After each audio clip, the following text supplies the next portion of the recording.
Get this 11 to 1 weekdays on the Triple M network. Big Brother. Yep. Oh, man, you have to sit through a lot of Big Brother to get some gold, don't you? I haven't watched a minute, Tone. You've been doing the hard Oh, yards. that is the hard yards. Did you see any gear? No. I was watching a bit of the Friday night games. Oh, goodness. Travis has identified a new country in the atlas. Check this out. This. Oh, bloody hell, mate. Big Brother, Travis, open the large envelope and read the letter out loud. Geez, that's looking bloody Oh, God, you're bloody kidding me, aren't you? I don't even know how to pronounce these things. All right, you will now open one of the 3 boxes. Each box contains a prize. In one box is a trip to Peru and Bolivia, is it? Bolivia. You and a friend will touch the very heart of the Inca Islands on this 3-week tour of South America. 3 weeks? Oh, is it good? That's all. The prize includes return flights, but you want to get home. You'd want to get home. You'd want to get home from... Bolivia, is it? Bolivia. See, it's not just Bolivia that he had trouble with. He had trouble pronouncing the word box. He called it a bock. And then when they said 3 weeks, did you hear one of the, I assume, blonde morons? I said, a trip to the Inca Islands for 3 weeks, quite a good prize. And she went, 3 weeks? 3 weeks? Do they have cheap watches? Oh, Miss Big Brother. Yeah, I miss me own replays. Someone left to tape it for me. Anyway, I'm going to throw up. What have you found, Richard Marsland? I went to the video store last week. Of course you did. And, by the way, Dave behind the counter, his friend is Nims, who calls in all the time. Big fan of you, Ed. Because you are a video store employee made good. You see? yes, You're an that's aspirational figure. It's you and Quentin Tarantino. Oh, gosh, Dave, you don't want any part of my life, dude. And not saying that it's not, it's great work if you can No, do it. But absolutely not. It is great work. If you're looking for a higher sort of... Dave, I was quality. eating a pear on the weekend, and I was halfway through it, and it fell in between the cushions on the couch. Oh. I picked it up, brushed it off, and kept eating it. This is not a life you want. It's the crunchiest pear I've ever had. But I failed to point this out to him, and that is because I was looking through the family section of the DVDs, and Short Circuit, the video Short Circuit, or the DVD release, as a matter of fact. If you look on the back, it's got a whole bunch of photos from the film. Number 5 is still alive, and who's the actor? Fisher Stevens. Fisher Stevens. Turbaning up for those films at the same time.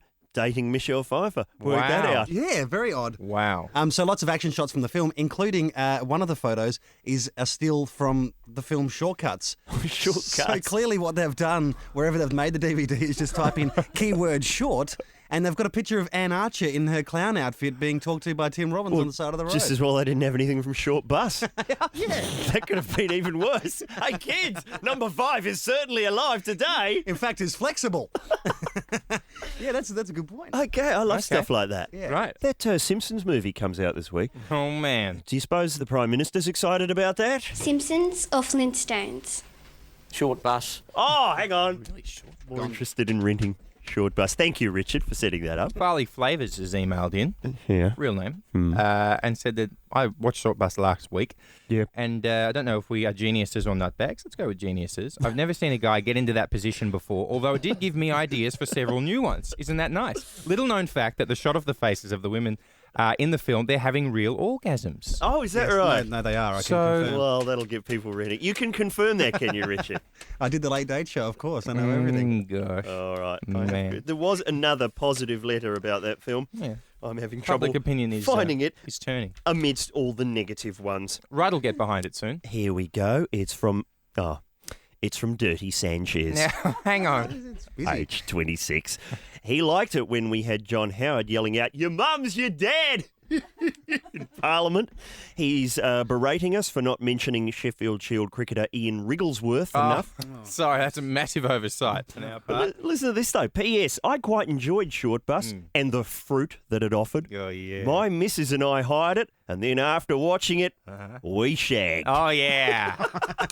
You could do a double feature with Short Bus and that other real sex film. Bambi? 9 songs. And then Bambi. Oh, right. All right, so you're going to get us recommending 9 songs now. And then Intimacy. Dear, Don't oh forget dear. Intimacy. It was the first film where real gear went into proper cinemas and that. I'm sure there was one before that, wasn't there? No, only just like proper fruit. All right. Midnight Run. There's a good night in front of the Anyway, telly. Tone, what were you saying? The Nissan Navara, what a 4x4. Huge pulling power, rugged good looks. What about that snorkel you're saying? I mean, London's in a flood at the moment. You could even drive through the River Thames with the Nissan Navara. There you go, Where Rich. the snorkel would come in extraordinarily handy. You're so right. Have you seen the photos of the River Thames? No. It's overflowing. Yeah, it is. I mean, and it's just changing London in all kinds of ways. In fact, even the famous Thames television theme song has changed. Now, before the show, he says to me, "Is that too piss weak to go to air?" And I've gone, "Do you ever listen to this show back, Richard?" More work than I've done in months. Get this! Does anyone remember the Thames TV theme? Yeah. We do now, don't we? Good on you, Rich. Of course we do. Good day for that. Have you got an email there, Mr. Cavalier? I've got many. The emails have been coming thick and fast, and thank you to everyone. All the beauties. Matthew Barry writes in and says, for your segment Prelude to a Fart, what about trying to make the setup as obvious as possible but still fooling your housemates? Okay. So he's brought an add-on. Now, for people who don't know what Prelude to a Fart is, this is you can feel one coming on. Yeah. Rather than just be, socially unacceptable, why not Make an event out of it. yet leaven the unpleasantness with a witty line just before the event occurs? Does anyone know how to turn this computer on? Thanks For very much. example. Sorry, it's a very poor fart. Pardon me. I'll roll the sleeve up for any further ones. Okie dokie. Does anyone know what's wrong with this door? That's got it. All right. So anyway, here's Matthew's example. Throw a pen across the room from the doorway to your housemate's feet. Exclaim loudly that you've dropped your pen, then walk over, bend over, and seal the deal. For best results, wait until they have a mouthful of food. I'm sorry, I wasn't sure if that was a cue or not. No. You took your own cue, and I like that. So thank you, Matthew Barry. We will incorporate that. During the last Mouthful song, of food. our producer Nikki suggested, what about Prelude to a Shag? It's lovely, That's Nicky. based on that wonderful letter from Scott Griffiths. That is a lovely idea. It's hard to top the one from I, Melon Partridge. Do you remember when he has sex with that woman, switches the light out, and you hear this line, "Let battle commence." Hard to beat. Hard to beat. Hey, have you got some news to do with our producer, I believe? Is that right? Because she is pregnant after all. Don't know how that's happened. She's pregnant and might find some interest in this story in the United States. A mother who planned to eat her placenta. Oh, this one. Does this really go on, does it, Nikki? Well, I've heard of Yes. this, isn't it? What does it taste like? I didn't eat mine, but Can you bring it in? people do. They do. We'll give it away on air. God. Yeah, well, let's do that. Can we? No, that's probably not. What do we call that? Promotion. There you go. Placenta of attention. We'll come up with something. There you go. Promotions. Promote that. No, but it does go on. I think a lot of... Well, anyway, so she... Why would you? Is it good for you? Yeah, that's what I've it heard. tasty? It's got nutrients.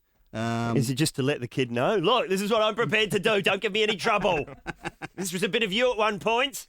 She's going to have the placenta now so she can eat it if she wants. The court ruled that previously that she couldn't because it was classified as, or maybe the hospital classified it as contaminated biohazard waste. Oh, right, and the court right. have ruled it's okay. She's going to get it dried, ground into a powder and then packed into capsules. Placental hormones apparently can help control postnatal depression. But she's going to bury it anyway. But I've heard of this happening, as a matter of fact. In fact, a friend of mine, what they did is they froze the placenta. And I said, well, how long are you going to freeze it for? And they said about a year, something like that. And then maybe chow down when there's nothing left in the pantry. But until then, it makes a lovely memento of the birth. Now, I always thought the baby was a pretty good memento of the birth. Yeah, that's true. You know what I'm saying? That's something to remember the birth by. You know what you could do? You could freeze it and then serve it at the kid's 21st. That'd be nice. And then show home videos of placenta's first steps. Placenta's first meeting with Santa Claus. Great fun. Placenta clause. Oh, no. Is Greg Fleet here? Is it out of the pool for everybody? Peter Rowsthorn. My daughter saw me nude the other day, Okay. getting out of the shower, Right. and she said to me, "Dad, you have got an ugly vagina." And was she correct? I said, "Hey, there's worse, honey. There's worse than this. Remember, eat your vegetables." Well, I think we've hit our key phrase. Is that- I think we How should... old is this child? She's 4. It's time. Okay, so Wow. So, All Time for a song? So it's not time for the talk yet. Then, is No, it? no. No, clearly she just didn't know what it was called. When it is time for the talk, it sounds like she's going to be correcting you. No, that's not how that's pronounced, Dad. Wow, I think you need to get her on to Can We Help? All right. Yes, yeah, How's it going? Kicking well, goals? Well, we started last year, and I couldn't watch the first, say, 4 or 5 months. Why was that? episodes. Oh, it's just too embarrassed. Really? I used to go, that is just appalling work. Turn it off. And now I've got a bit more confident, a bit better at what I do. And we changed the format so I don't have to talk to the panel as a group all the time. I talk to individual panel members separately so I can engage in a conversation and not get all lost. Let's talk numbers, Pete. Oh, okay. How are we rating? All right, we started off last year at around about 240, which isn't 240 Nash? 240 Nash. Is that good? Yeah, that's not great. That's not great. That's not great. Okay, but you can build from that. We have cracked 500,000. 500,000 Nash? Gone over 500,000 Nash. Yeah, 500,000 pretty Nash. good. And out of the 630 shows, all of them, Yep. we beat everyone else. Wow. You're number We beat one. the flagships. You're Talking number- Heads, we beat them. The- Soon we'll get to a cushy 6:30 slot, maybe on a Wednesday or Thursday. See how we go then. Now, you 'Cause know, Friday's a shocking night. I ask the same question every single time. Which is How are you going up against Thalasar, Stories of the Sea, on the SBS? pretty well. We'd have to be going Listen very, to the very bell, Thalasar. Listen. Tolls for thee. Today, we're inviting you to call in with a topic Mr. Cavalier has just been thrown together. Are you ready for this? What is it? It's called Are They Into Me? Right. And the way it works is, Pete, Yeah. is that people call in with symptoms. Yeah. So, for example, I was at work a little while ago running some lines with an attractive young lady, and she had to respond. You know, I had my half of the thank God lines, and she had to respond as if the guest would. Oh, okay. But all of her responses were fruit-filled. You know, I mean, there was a bit of fruit in all of them. Fruity. And I thought, well, hang on a second, this is she's into me here. This is looking good. Oh, this is an actual. This is not a hypothetical scenario. No, this is from a few seasons ago, in the Thank God, and I thought I'm going to ask this young lady out. But I said, hey, like, we should get together. And she's like, yeah, no, we all go out to dinner, me, you, and my fiance. And I was like, well, there you go. Yeah, it's nasty. Not into me. Oh, so it was See, I made a something. mistake. You were just seeing something that wasn't there. Yeah. So people should call in with symptoms. with ambiguous situations. Yeah, there's someone here, and they're doing this, and they're doing that. Now, are they into me? All right. And we are here. Well, Peter Rowsthorn is the king of helping. Yes. I mean, if anyone knows Can we these help? things, it's him. No, of course. I'll cover anything. What would be some other? So if someone was photocopying their genitals and Yes. sending it to you on the email, are they into me? Writing guess who down the bottom, question mark. Then yes, that's a That just sounds situation. out and out fun. I'm going to do it this afternoon.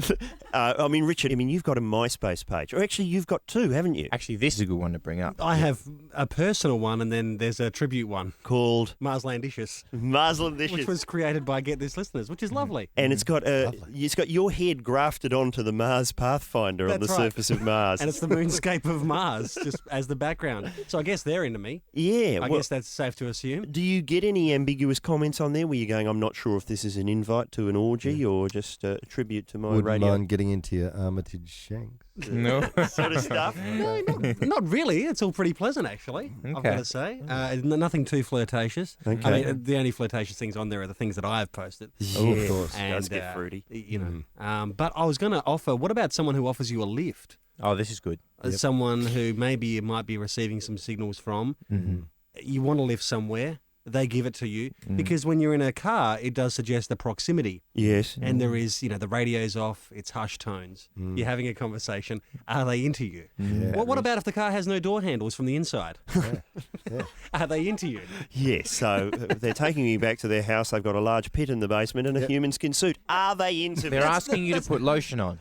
Put some lotion on your skin. Are they into you? You can just hear Q Lazarus doing Goodbye Horses in the background. They're probably into you. Yeah. Brendan, are you there? Oh, well, I've got MySpace, I got my MySpace page, and this girl's added me out of nowhere. I don't know who she is.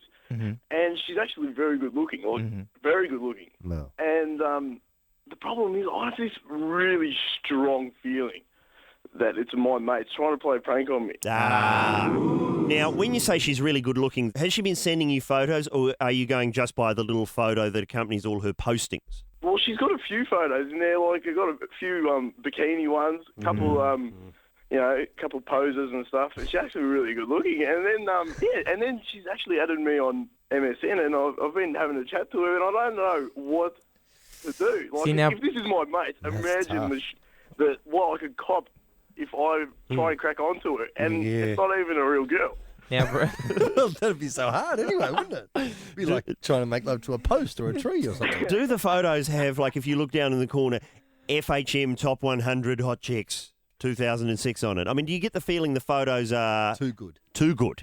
Oh no, they're not that good. They look pretty amateur.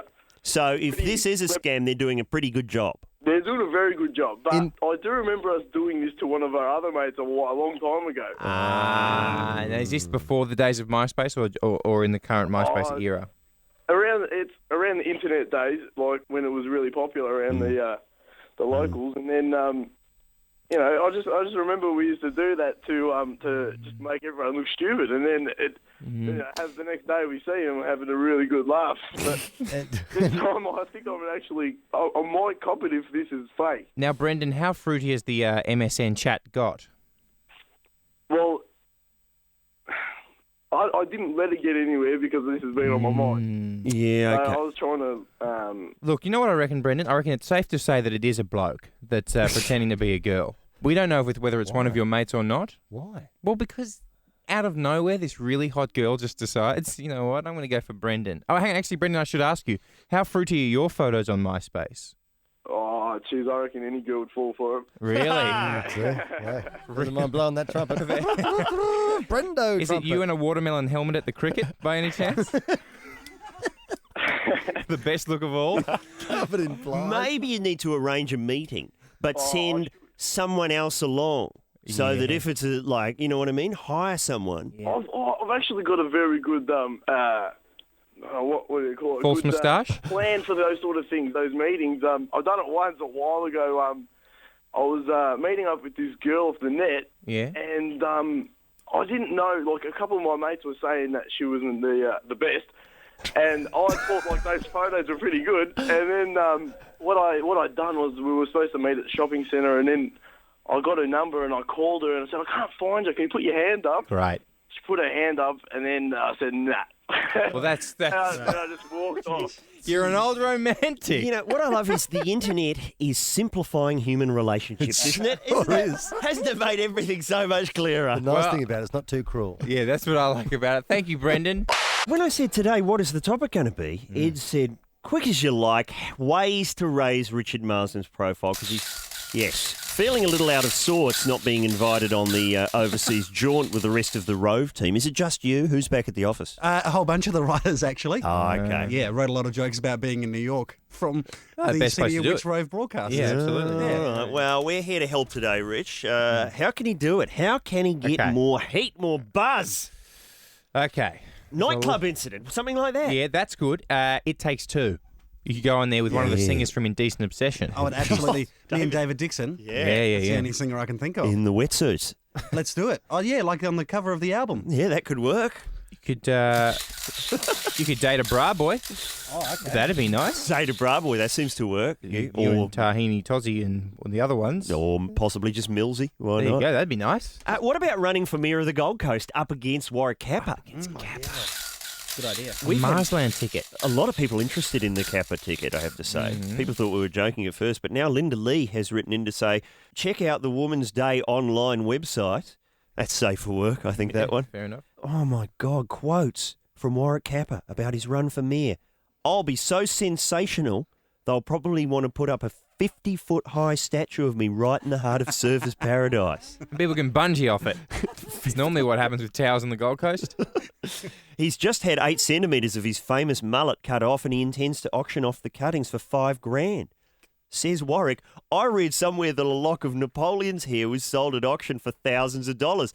I reckon if it's good enough for Napoleon, it's good enough for Warwick. We're both about equally famous. That's true.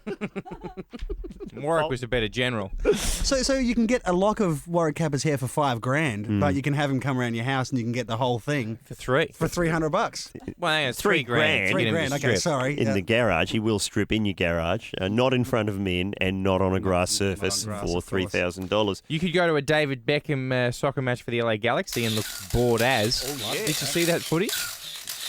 A game of soccer takes 90 minutes, and I like to watch them quite a lot. David Beckham played 12 minutes. Yeah. So for the whole match, they're showing, oh, look, Katie Holmes, doesn't she look bored? Oh, is that Eva Longoria pretending she cares about soccer just so she can stand next to Posh and get in the shot? Oh, my goodness, a shot of a man sitting on a bench?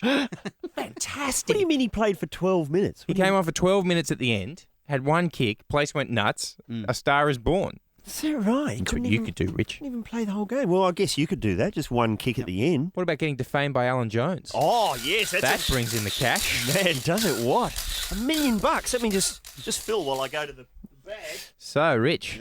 Tony's heading over to Jonestown. Brown T-shirt, eh? Okay. Sorry. So all I have to Need to be do hosed off. is get some new boobs put in, Yep. hang out with David Beckham. Yep.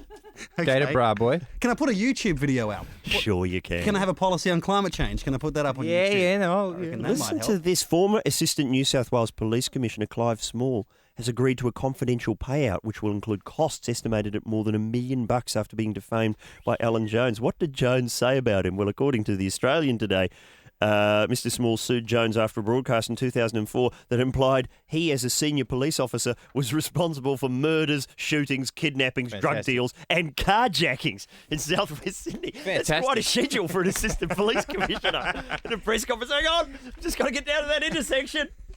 Somebody with an unlocked driver's seat. Now, listen, Jeez. that's perfect for you, Rich. Just Go. taunt Jonesy a bit. He'll have a crack. Millions of bucks. What about saying something that's just patently idiotic? Okay. Like David Rain did. This was a clip. I know this happened, I think, last year. yeah. But they ran the clip again on Media Watch. Fine program. Richard snagged it. Check it out. I don't really understand what a placebo is, but it seems to have saved them. And wouldn't it make sense that every time a trial like this takes place, that there is a placebo on hand? A placebo is just an inactive agent. So it's a It's a pretend drug. It's a pretend drug. I was thinking it was a cure of some sort. Yeah. A placebo, David. David Rain is kind of like a placebo TV personality, Absolutely really. right, It's someone who just fills the seat till an actual one comes along. Does that make sense now? It does. Who's got some ideas here? Hello, Kevin. Oh, g'day, gentlemen. How are you? Excellent. What can he do? I'm calling from the high rollers room at the Kershaw Arms in Wollongong. Oh, man, you can still have a smoke there, can you? You can still smoke, but you can't gamble. Oh, well, of course fair not. enough. That would be insane. What can we do for Richard? Oh, he could give his SIM card to his cousin. Oh, simple as that. Yep. Front pages all around the world.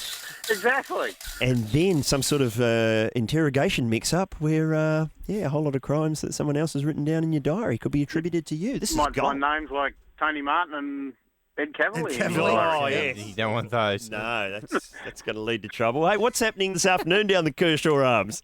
Oh,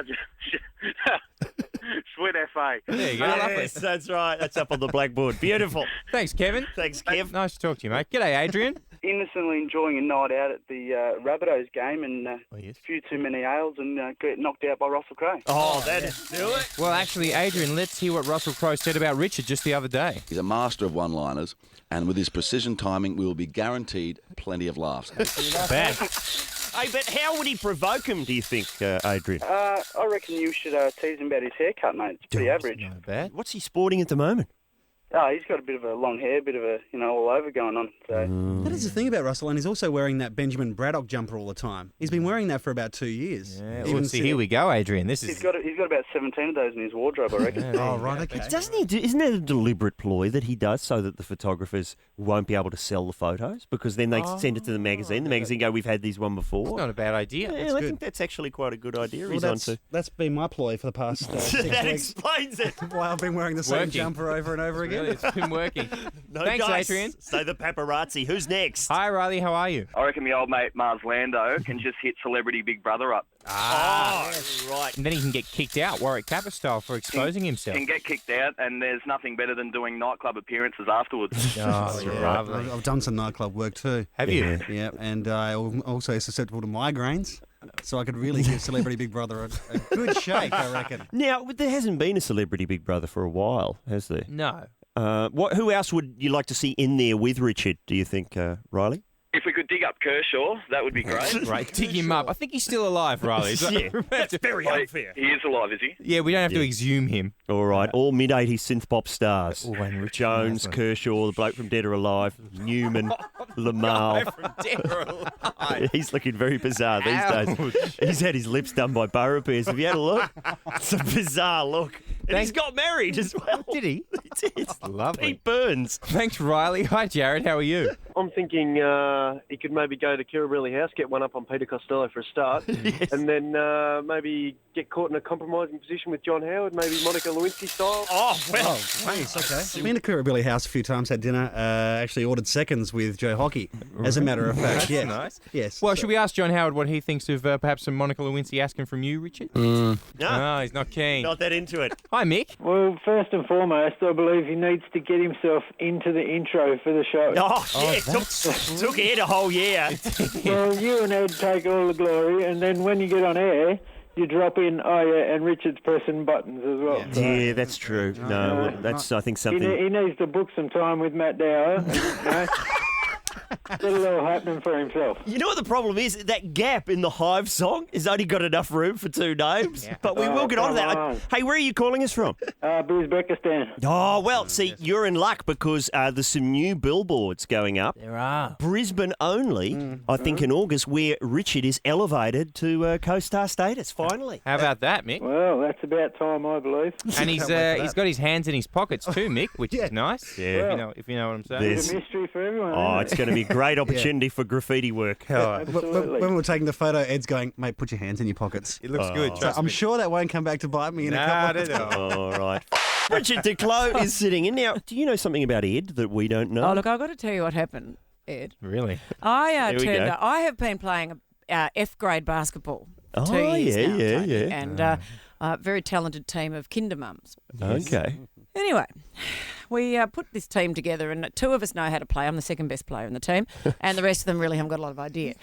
So I turned up a couple of weeks ago, and there standing there is none other than that one from Thank God You're Here, and get this, Ed Cavalier, with his basketball hat on, and he is the coach of my team. Are you serious? I'm deadly serious. How long's this been going on? About 4 or 5 weeks. I had no idea. And has he not told you? You haven't told, Tony? No. This has not been mentioned. Everything This, comes up on the show except this, apparently. Well, can you believe it? So there he is, and he's telling us all what to do. He knows the other girls' names because he's turned up the week before. Oh, of course he knows the other girls' names. That's what it's all about, presumably. And he's going, Sophie, don't do that again. No, I only said that to one of our players, Lou. She has a habit of dribbling without watching the people coming behind her, and they Yes. steal the ball all the time. Yeah, she does So do she's that. banned from just running wildly with the ball. So how long have you been coaching basketball? 5 or 6 weeks. And my record since I've taken over is that Brigitte is now out for the season, Yeah, well, I'm out the season because I cut my finger off. Which, just you in know, protest of I've my just- appointment. What have you done, Bridget? I've actually just shoved it under Ed's nose in front of his sandwich. Put him right off his lunch, but just so he knows that I really am sick and can't play. It looks like a half-eaten pasty. Yeah, that's a nice way of putting it.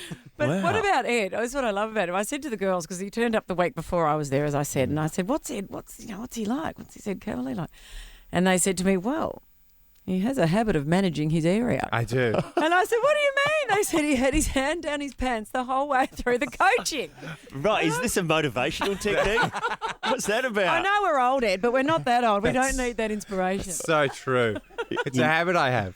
Because once I've chewed all my nails off, I've got nothing else to do. Is it a sort of situation of moving left to right, right to left, or what exactly? It's just sort of general. You're still there? Good. You're still there? Good. Zero. Just checking There's in. a lot going on here, Bridget. So Hang on. true. How do you become don't you have to be really good at I basketball? used to be really good at basketball. I got drafted in because I was tall, Bridge. Tall. They made me play, much to my own chagrin. But I'm quite a good player, but I'm quite a good He's a coach. very firm coach. Yeah, Firm in a lot of ways, but in particularly firm when he coaches, because he won't let you do. If you make a mistake, you don't do it again under Ed. Yeah, you get dragged off. You and do, he you drags get a you. dressing And is down. he- But you still have the essential ball handling skills to handle Clearly. the area of coaching.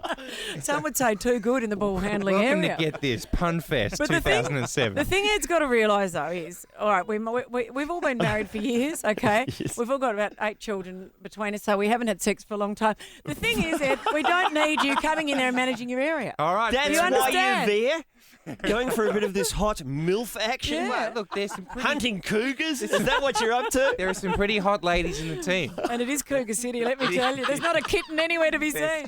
But you've got to understand. Look, yeah, that's fair enough. I could probably work on that. But there's like kids hanging off every leg, dragging me left. left and right. Kids asking me, Ed, can I have a juice box? I don't know what that is. And Bridget, nothing but sandwiches. How has the skills and the stats improved since the Cavalier technique was introduced? As much as I hate to admit it, this ball handling technique of Ed's has inspired the team to 2 wins out of 2. We're on a hot streak of 2 victories. Although I was absent for the first victory, but we won last week. But we're since my arrival, we're 2 victories and 4 losses. Hurrah! Isn't that amazing? And we have never won 2 in a row before. There we go. So that's under Ed's instruction. So I'd like to give him a big congratulations. Thank you very much, Bridget, and I'll try and keep my hand off it. And today, you could win a trip to the country of... Bolivia, is it? Bolivia. Not Bolivia. Was the front of that clipped? Yeah, it was. That's one for the Faults book, I think. I'm going to put it right in there. Oh, watch this. Richard Marsden pays out on the technical department live on the show. How many syllables did we lose, No, Rich? listen, it was fantastic because last week we had the same problem. They fixed it by putting a sticker on it saying spare. Brilliant. Sorted. Only used in case of emergency. Brilliant. Fantastic. This is the original panel. In fact, I think you've got something in the computer that describes this panel that we use on the show. Rusted, a bashed wreck, the wheel well full of water, it leaks like a sieve. And some panels are not even metal. I'm having trouble finding metal. So what's under there if it's not metal? Well, the majority of this panel is just filler. Air conditioning hoses flapping loose, wiring exposed, and other loose hoses made this a major fire hazard. That's right. These are the conditions we work in. Loose hoses. You ever tried to work with loose hoses everywhere? It's a bit of an insult to the guy riding the penny farthing that's powering it, though. Sorry, sir. I mean, his wax moustache. That's enough about Lee Simon. You know, a lot of news stories we haven't got to. No, Tone, we've been very slack on the news of the world last few days, talking obscure television and the like. What have you found there, Mr. Martin? What's going on in the world? About obscure television, I'm afraid. No, oh, dear. Big news. Chip star never passed his bike test. TV biker cop Eric Estrada has revealed he never passed his motorcycle test. He played Highway Patrol Officer Ponch in the 70s hit series Chips, and he never once had a motorcycle licence for real. How's that? Starsky couldn't parallel park to save himself, apparently, even watching the reflection in the shop window. The captain of the Love Boat knew nothing about driving a boat or love, it turns out. Quincy wouldn't recognise a dead body if it fell out of a cupboard. That's unbelievable. Then he'd probably faint, like those blokes in the titles. Remember them? And although I should say, Henry the Fonz Winkler admits he has spent a lot of time hanging around in men's toilets talking to himself. Absolutely right. So that was accurate. You're going to try and tell me now that Adam West, TV's Batman, didn't like hanging out with youthful younger lads? Oh, his youthful ward, Dick Grayson. What's a ward? I don't know. Could I get a ward in? I'm sure you could get a ward. You just apply. What about, are they still running that in the mornings? Oh, that's brilliant. This is great, because, see, I grew up with Batman, Adam West. But was it funny, though, when you were growing up? It was exciting when you were 8. It was hilarious when you were 15. It was the show that just kept on giving. Yeah. And you're just seeing it for the first time now. I get up early every morning just so I can watch it. And this morning, geez, that Riddler, Tone. Jeez, that Riddler's a bad egg. It sure is. This morning, he was trying to get some artifacts, which we never actually saw, by having some sort of wax thing, and then he had Batman over a tub of wax. Yeah. But then Batman somehow got his belt buckle to explode a barrel. But the explosion, for some reason, all it managed to do was to throw them clear of the barrel, but then they were perfectly fine. Not a scratch on them. Not a scratch on them. No way. And Commissioner Gordon still can't wrap his head around just what good guys they are. I know. Every time they solve a crime, it's straight down the barrel. Such fine men. Men of such fineness that there's other business, Commissioner. Shut up, I'm not finished. Oh, they're fine, good, gentle men. Qualities rare in men these That's days. it. Very rare. We interviewed Adam West and Burt Ward. Brilliant. Wow. And we said, those scenes in the Commissioner's office, surely you were pissing yourselves. The elaborate walking in front of each other choreography. And he said that Adam West, Burt Ward, and Chief O'Hara... Was he really Irish, Chief O'Hara? I'm not sure. He was crusty. Because his accents are pretty tupper de morning. It's very tupper de morning to you. But the three of them were just pissing themselves, constantly pissing themselves. Commissioner Gordon thought it was Shakespeare. And he's the best. He's the best. Commissioner Gordon is a genius, whoever that bloke was. Look, it's on your Foxtel Classics, 8 o'clock in the morning. But that's on Classics Plus too. So Yeah, I think on the original Classics it airs at 6. And then Get up, people. Get up in the morning. Yeah. Well, at least we got on to recent news. Oh, yeah, whoops. What was that story you were going to do? Oh, yeah. What have you been flagging for the last 2 weeks? I've been waving the flag for this. Yeah. 1,200-pound Mexican, glad to be the world's fattest man. Yeah, that's right. It's the Man Mountain. 560 kilograms, listed as the world's fattest man, officially in the Guinness Book of Records. I'm glad to be in the book as the world's fattest man. He's Mr. Morbidly Obese 5 years running. Isn't that beautiful? It's hard to get a sash around him. It said the 41-year-old. He was quoted as saying, I didn't think I was going to make it. I was a slender 340 kilograms for a while, and I heard there was a gentleman in Bulgaria that was really packing it on. Then I started injecting moose, and it got me to where I am today. Moose injection, please. Yeah. Okay. There's a lot of this. I was cutting up a podcast where you were talking about how they clean that bloke. Oh, yeah. And me and Matt Dow were just like throwing up as we're editing the footage, going, do we really want to preserve this on the internet forever? I've got a new theory. Yep. They dress a child in terry toweling, right, from head to toe, like a small child or a primordial dwarf. Then they soak him in cleaning fluid, and he swims through the layers of the big man. He kind of shimmies through like he's trying to escape from a POW camp, like the Great Escape style. Okay. That's fantastic. Now I really am feeling ill. I apologise to anyone perhaps just about to tuck into some morning tea. Today we're talking overbearing parents. Now, we've certainly, well, at least two of us in this room have those. We have had in the past, yes. And step parents. Yeah, we also could have done absent parents. That would have been fitting Foster for us. parents. Yeah. We could have filled every category. Why are we doing this today, Ed? Two reasons. Well, firstly, someone came over to our dude ranch last night and told us a story about how his mother had gone into his room, looked through every book that he had. Now, he was a bit of a bookworm and he was at university, so he had shelves and shelves of books, Rich. Gone through every single page of every single book, found his pornography and laid them out on his bed in a fan and never said a word about it. God, the full forensic search. Yeah. Found the stash. Yep, and left everything as if it hadn't been touched, as if the pornography had wriggled free and assembled itself on the bed in a fan of shame. Mind you, the fan of shame. Mind you, fanned pornography. That's pretty funny. Yeah, it's great. That's a good look. So loving. Wow. How old is this guy? He's 23. His mum's still running the search. Yeah. Okay. When I was a youngster, I liked to go and grab things, put them in my mouth and such. Sure. Lollies and batteries, etc. Yeah, why and not? I had to wear the harness. Oh, not the harness. Not the bungee rope. Yeah, and my mum got so deaf with the harness. I'd be walking towards, a Milky Bar crackle or a Mars bar, and I'd be like, I reckon I've made it. And I would put my hand out, and like there was a force field 1 centimetre around the Mars bar. She got so good, she could just hold me just out, just so my fingernails could touch the nougat goodness, and I couldn't get a grab on it. Actually, Nikki Hamilton's buying one of those for this show. Yeah.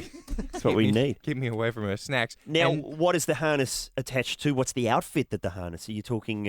brace, and over the top of the sailor suit, I had to wear a brace. Wow, see, we didn't have the sailor suit, but I'm sure I was sent to school dressed as Little Lord Fauntleroy at one point. That's just a one-way trip to the toilets, that one. The only other example I'll bring up here, because I just thought of it. I lived in a share house in Sydney where one of my flatmates' fathers was convinced that everywhere we lived was an absolute...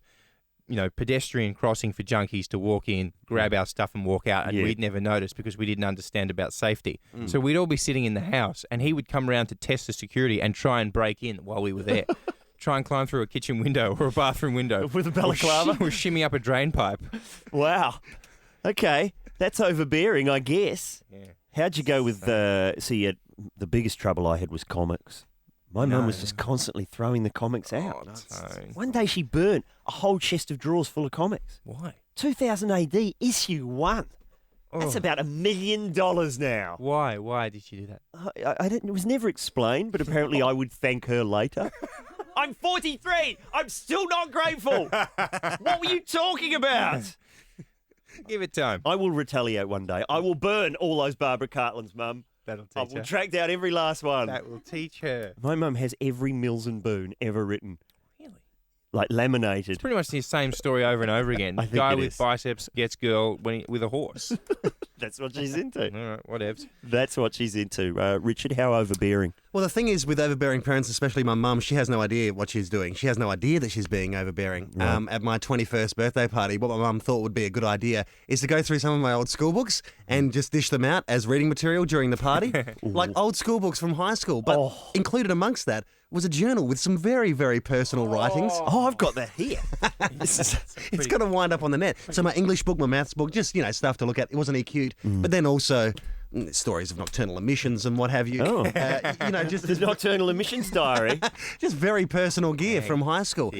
Also, my mum had a history of, whenever I had friends over, had a history of coming out. Hitting on them? With just wearing a bra. Wow. With the unzipped back and just asking them to zip her up. Just as a bit of a gag, just to freak them out a little bit. You do realise it's the second hour of the show that's cut out in Adelaide, Rich. Mum knows about all this. Right. She's fine. She's quite used to being all right. exposed on this program. I feel dirty, so it must be time for callers. Yes, listeners, get it out of your system. Hi, Chris. How are you? When I was younger, Mum actually banned me from watching Murder, She Wrote. Bad influence. It was too graphic, too violent. Too violent? Yes. Didn't all the murders take place off screen? Yes, it did, yes. But, the thing behind it is it leads to the harder stuff like birds of a feather, are you being served, short bus. Oh, Matlock. Short jump. It's a very short jump. Well, Chris, she saved you. So did you watch it in a clandestine manner? Did you go to friends' houses? Or? Well, no, it's usually, locking yourself in the bedroom, Mum banging on the door. What are you doing in there? And I'm just watching Murder, She Wrote. No, I'm masturbating, Mum. I swear I am. It's not Jessica Fletcher, don't worry. But of course, all of the murders, no matter how hideous, were quickly accompanied by happy jingle. Make murder sound like fun. Get this, it's blown out to 2 hours, 11 to 1 weekdays on the Triple M network.